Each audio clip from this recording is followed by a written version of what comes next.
Mais il est évident que nous faisons également passer le message que si nous ne voyons pas de mouvement du côté américain et de volonté de s'éloigner de ce type de politique tarifaire, nous devrons défendre notre économie, défendre nos entreprises et prendre des mesures compensatoires.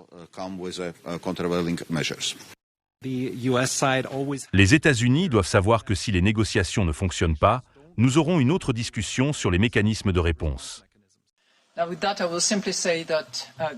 Sur ce point, je dirais simplement que la Banque centrale européenne surveille et est toujours prête à utiliser les instruments dont elle dispose, comme par le passé.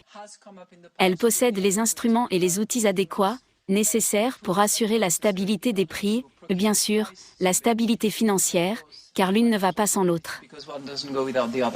Le président français Emmanuel Macron a averti les membres de l'UE que la pause de 90 jours de Donald Trump sur les tarifs douaniers était fragile.